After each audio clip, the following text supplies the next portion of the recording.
Well, hello. Welcome back to a little read along. An action a day keeps capitalism away. More or less. Okay, so I read the preface already.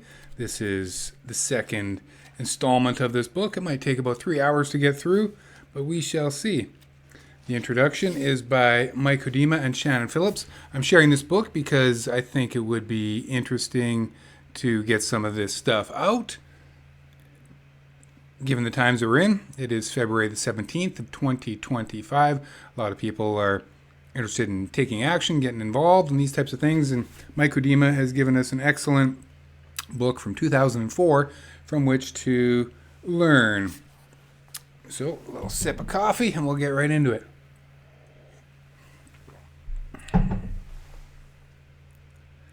A democratic society doesn't just condone political action. It demands it. And political action can take a variety of forms. It might simply be chalking a political message on the sidewalk. Then again, it might be the tens of thousands of people who moved into Quebec City in April 2001 to protest the Summit of the Americas. It could be creating gigantic puppets for an MP's visit. Or it could be a roadside blockade. Political action includes Greenpeace militants climbing to the top of a building to drop a banner. It could include a pensioner in a tiny one-bedroom apartment writing a letter to her local MP, or someone writing a critical letter to the editor of the local newspaper. It will almost certainly be actions that have not yet been dreamed of, that we can only now imagine. This book draws together a mix of some of the most successful and doable actions taken over recent years. From our fun number 1, Radical Cheerleading, to our very serious number 52, Blockades. The book is aimed at activists, or budding activists, and people who simply want to know what is it that is happening out there on the streets. But it is definitely not meant to be all things to all people. For example, it will not give you a guide on how to incorporate yourself as a society or how to write for grants, 2 things that will put you on the road to long-term funding and organizing. The book will not give you tidbits of research for your pamphlet or even a framework of analysis. This you can develop on your own time. Above all, the book is by no means intended to replace all the vital and hard work and thought that goes into political action on an everyday basis. All the ongoing work that is required to really make a difference in the world. What it does, we believe, is simply add another tool to the activist toolbox. It also does not, and here we hope we won't be accused of false advertising, actually contain an action a day. Damn it. That sounds good, and we wanted it for our title, but all we could pack into this book was an action a week, and we think you will agree that an action a week is more than enough for now. Maybe in 2004. It's easy enough, after all, to fill up the days of the week organizing and planning for one action. The actions that follow are heavy on drama, theater, and media-friendly visuals. They are meant to inspire you to act and to give you ideas for work you can do in your own community. They're also meant to provoke thought about what is possible. As activists, we have a lot of tools, and this book will, we hope, indicate just how vast your toolbox really is. Many of the actions incorporate a letter or a petition, those 2 bastions of what often seems to be political futility. But then again, the political act is not in signing a letter or a petition, but in how the ideas are presented. This book is aimed at people who are at least a little curious about ways of taking steps, however small, towards making this world a better place for future generations. Indeed, make sure there is a world for future generations. And it's for people who want to have a certain amount of fun and some immediate satisfaction in working towards that lofty, seemingly distant goal. Do not use this book with caution. Take one of these ideas and run with it. Adapt it however you want. Get it done. And enjoy the feeling that, if only for a few minutes or a few hours, you have truly worked to make change in the world. Things to think about and discuss before taking action. What are the objectives of your action? Getting media attention? Disrupting a meeting or event? Livening up some public space? Reviving yourself or other activists? Building community? Changing legislation? creating alternative structures? Will the action you have planned achieve these objectives? How does this action fit into a larger campaign? Are there other groups that could provide more long-term support for the action? What action suits your objectives the best? Lobbying, letter writing, rallies, occupations, media stunts, petitions, educational workshops, writing books or zines, or something else? How will you communicate with your audience? Will you engage with hecklers or ignore them? What will you say to the media? Will you prepare talking points? Who, if anyone, will speak on behalf of your group? Do you have gender parity? Does your action communicate, both verbally and visually, the message you want to convey? What are the possible consequences of your action, intended or unintended, good or bad? What are the possible consequences for members of your group? What are the consequences for your audience or others around you? How will the media spin your action? Have you prepared for these consequences? Are there any health or safety concerns you need to prepare for? Are you prepared for any legal consequences that might arise from your action? At what point will you call it off? How will you react if security or the police show up? Will one member of the group act as a liaison? Do you have legal support in case you need it? How will you diffuse a tense situation? Is your message more important than your action, or are you committed to the action for its own sake? If you decide to change tactics or end the action, how will you do this? How will your group make decisions before, during, and after your action? By consensus? Majority rules? With one all-powerful dictator? Do you ensure equal participation from traditionally marginalized groups within your actions? Gandhi said, "We must be the change we wish to see." Will your group's method of making decisions reflect your own values and ideals? Check out the web resources listed at the back of this book for more information on planning safe, effective actions and organizing fun groups that allow everyone to participate. After the action. Sometime after the action, you might want to get together and talk about how the action went. What went well? What would you do differently next time? Was your action politically effective? Use this information to make your next action even better. And we're coming up on Radical Cheerleading. Let's see if I can get that little illustration in there. How are we doing so far with an action today? Okay, kids. Radical Cheerleading. Action number 1. This action is fairly easy. All it takes is a few dedicated individuals and a lot of enthusiasm. My first experience with radical cheerleading was in Edmonton at a protest against Bill 11, a controversial healthcare bill that allows private for-profit hospitals in Alberta. At the top of the steps of the Alberta legislature stood 8 stunningly clad cheerleaders, 4 men and 4 women. Each cheerleader was dressed in a red or black shirt and a skirt of the opposite color, and held the traditional pom-poms, red and black. They began by standing in a line with their backs to the crowd, their arms straight out to the side. Then the call went out, "Radical cheerleaders ready?"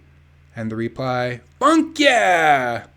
Then the cheers began, accompanied by pom-pom waving and cartwheels, somersaults, and log rolls. The cheerleaders whipped the crowd into a frenzy. The cheers were done in regular cheerleading fashion, but with funky movements all of their own. They included chants and repeats to get audience participation. All the cheers focused on a particular issue. Why radical cheerleading? Radical cheerleading is a way of providing effective social commentary in a way that is engaging and does not alienate people. The action has the ability to entertain both the audience and the participants. It is truly fun. The smiles that come from the participants and the crowd are pretty amazing. Often when people hear chanting, they may stop for a second or two to watch and listen.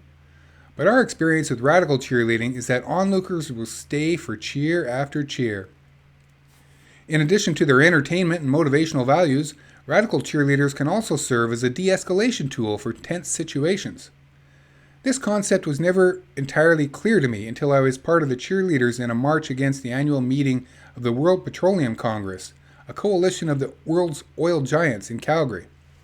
After events like the 1999 WTO meetings in Seattle, the police in Calgary were fully equipped and ready for anything. But this time, whenever a verbal battle between demonstrators and police erupted, with the potential of ending in tear gas and pepper spray, the Radical Cheerleaders were among the groups that helped defuse the situation. The men and women in skirts, through their witty cheering and funky choreography, were able to inject enough humor and fun into the march to relieve the tension. It is difficult for police to contemplate pepper spraying cheerleaders.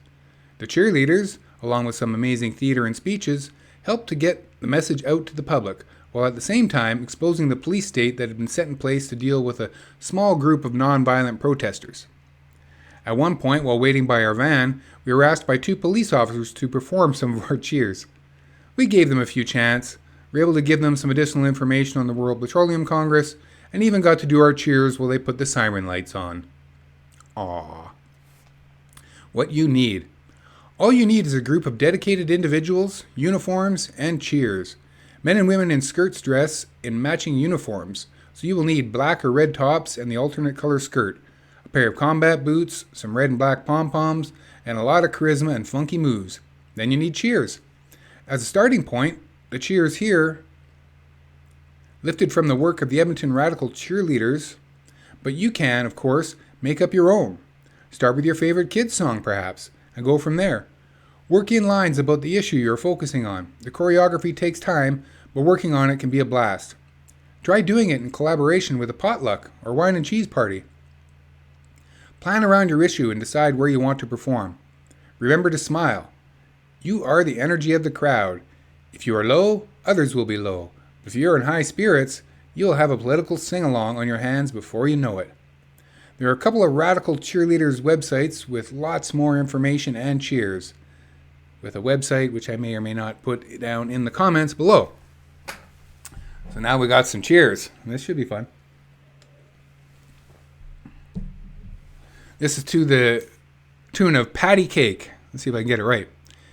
End the use of oil in cars and in our homes. There's smarter ways of doing things than burning Dinah bones or in the closet. The PR man can't hide. We're fucking up the atmosphere, committing genocide. Deals in the back room, politicians on the take. If we keep burning fossil fuels, our atmosphere will baking on the beaches. Cancer's on the rise.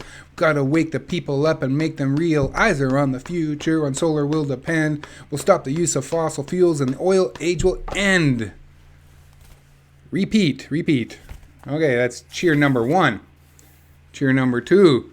Solar and wind are safe and clean. Let's shut down the oil machine. We are here to let you know the time has come for oil to go. You can't take us for a ride. You must stop the genocide. Even though you think we're small, united we will make you fall. Number 3. To the left. Not to the right, to the left. My back is aching, my skirt's too tight, my booty's shaking. From the left to the right, shout it out.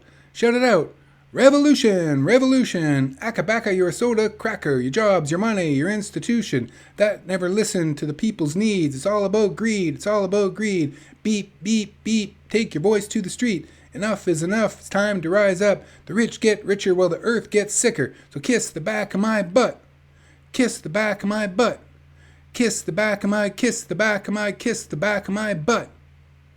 was a crowd favorite. Number 4. There was a company whose name was Shell, and climate change was its game. Oh, SHELL,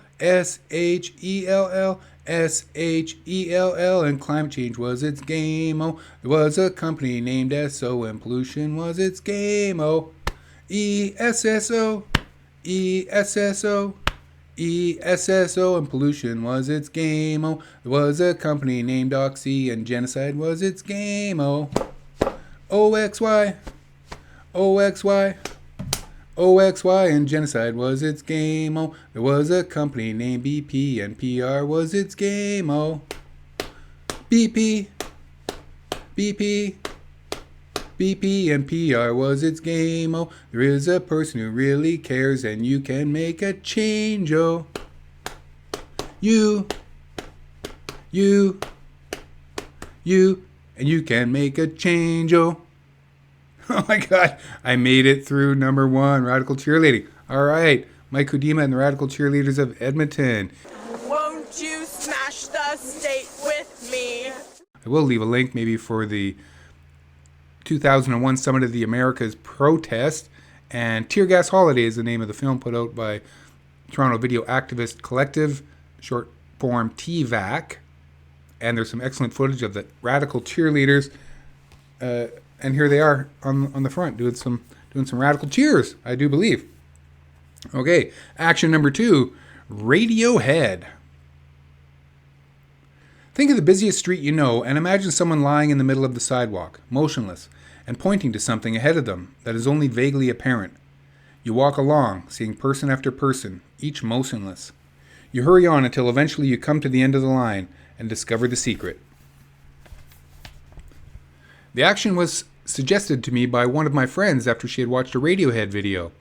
In the video, a man is lying down in the middle of the sidewalk, unable to move because of a secret he possesses. The secret is so powerful that if he says it out loud, it will paralyze anyone in earshot into the same motionless position. The action involves several individuals, from 4 to 5 is a good number. Each of them becomes a station in a continuing line of bodies. They lie down in the middle of a busy sidewalk, about 15 to 20 meters apart, close enough so that the next participant is visible, but far enough away that pedestrians are intrigued enough to follow on to the next person. Each person is flat against the pavement, with one arm stretched out and index finger pointing to the next station. Ideally, the last person's body will be kind of curved around a corner so that at first the pedestrians can't see the final image and have to go around the corner before they find out what it is. The final image or message can be whatever best serves your action. One possibility is a sign that introduces or outlines the issue you are trying to raise around this action. You might have a petition for people to sign. The sign might say, for instance, "If you've come this far, how about taking one more small step? Please sign our petition." The final piece of the puzzle is up to you, but remember to keep it simple enough so that your audience will clearly understand why your burden is so great and that you and others have been forced down to the pavement. You may also want to put a different word on each person. As people walk along, they will be further intrigued by each person and eventually come to your final message. Why Radiohead? This action works on 2 levels. It can help you get your message out, and it is so easy and straightforward to do that it can instill confidence in your group. The action engages your audience. People can't help but stop and wonder about what's going on. It is creative, and it gives the passerby something to talk about later as they go through their day, even if it's a statement like, "These crazy idiots were lying in the middle of the sidewalk protesting car pollution." The action starts a much-needed dialogue. It breaks people out of their daily routines and gets them thinking. Doing actions like this one can also help to make a group more confident, and confidence is important for other actions that require people to engage with news reporters, politicians, or police officers. Radiohead provides a good start at building confidence because all it requires in terms of commitment is for participants to lie on the ground and not move. Do the action for an hour or so, then retreat to your local coffee shop and debrief. Watch as this action helps bring the group together. What you need. All you need in addition to an issue that needs to be addressed is a group of 4 to 5 people willing to lie down on the sidewalk, plus a busy location and a final image. This is one of the great parts about this action. It doesn't require a lot of materials and preparation to make it successful. Try it. It may sound weird, but it can be highly effective. Number 3, sidewalk chalking. Chalking is an action inspired by all the children who have ever taken freedom of expression into their own hands and drawn on a sidewalk. Our version comes out of the experience of Emergency Access Route Theatre, EARTH, a troupe in Edmonton that does interactive theatre focused on social issues. It does performances for high school and community groups, but also carries out a lot of theatre actions in the street.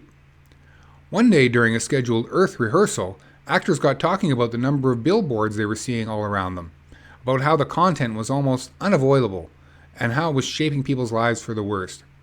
The group's members decided to take the day off from rehearsing.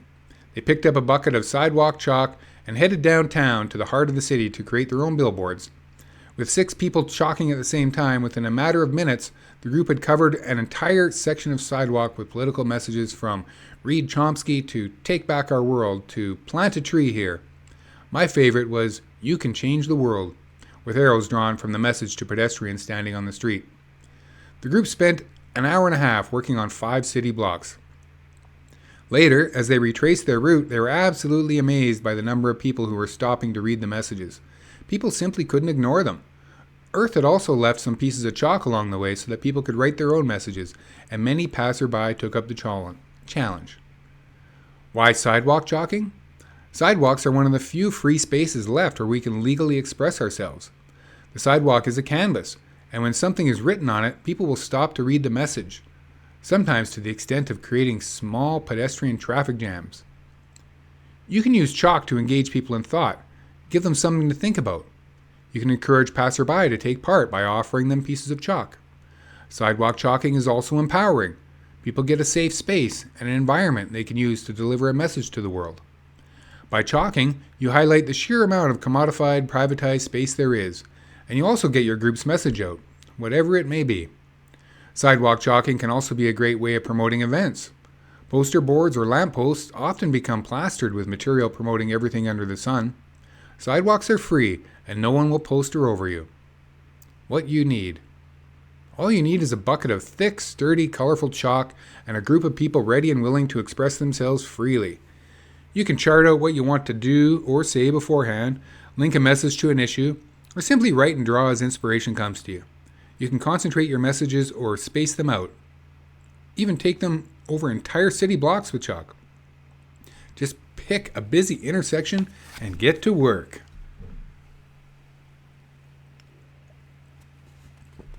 Moving right along to number 4, soapboxing. Well, and they even rate it. I don't know if you can see this. There's a fun rating, a risk rating, and a resources rating.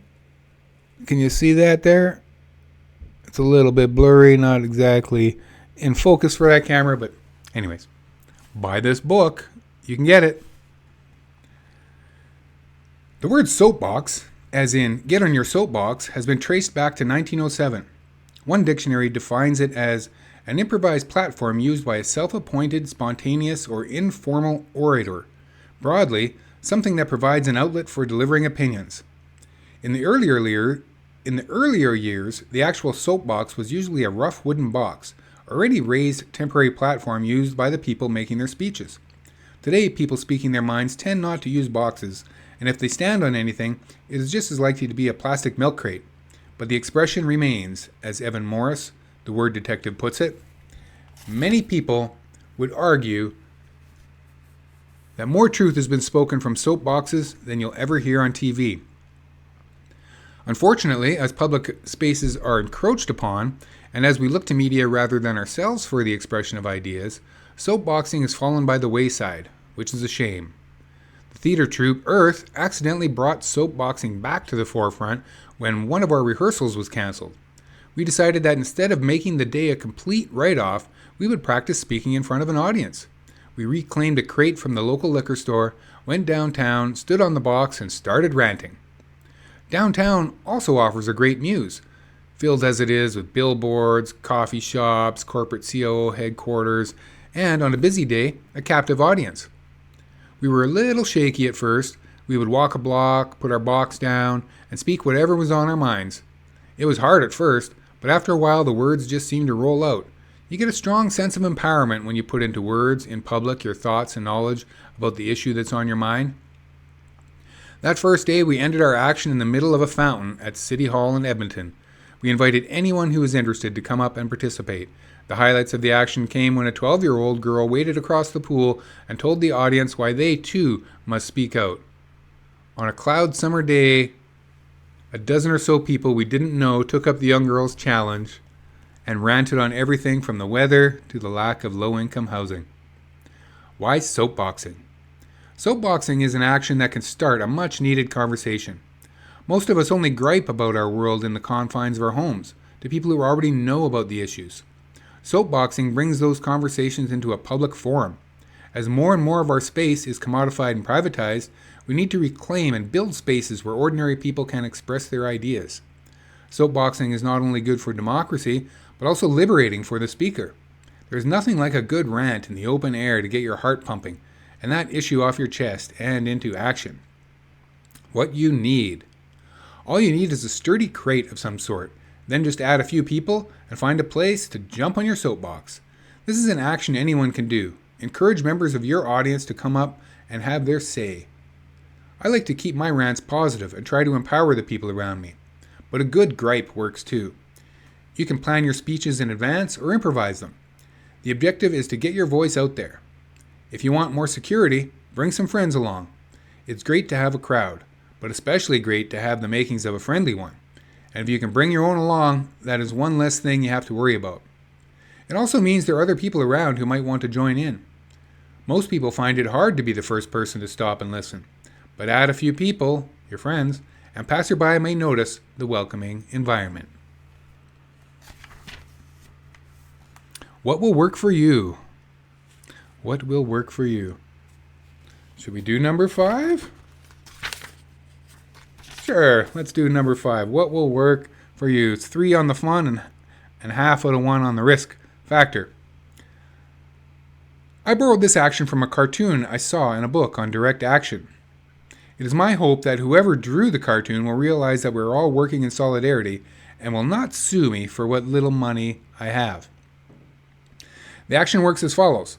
One person gets dressed up in what is her or his oldest, most warm, everyday clothes, something that can represent what a homeless person might wear. Another person dresses in a business suit and carries a briefcase. The two of them stand about 20 feet apart on a busy street, close to a wall in front of a bank. Each holds a cardboard sign. The sign held by the homeless person says, "We'll work for food." The sign the business person carries says, "We'll work for $500,000 a year, plus dental and health, company car, paid vacations, demands continued on back." The action is simple. Two people standing silently, holding signs, periodically eyeing one another. As the action wears on, they progressively give each other longer stares and begin uncomfortably shifting back and forth as they eye one another. Performing this action when issues of affordable housing and or homelessness have been in the news can help to crystallize problems that need to be addressed. What will work for you? First, this action is quite straightforward and easy to do.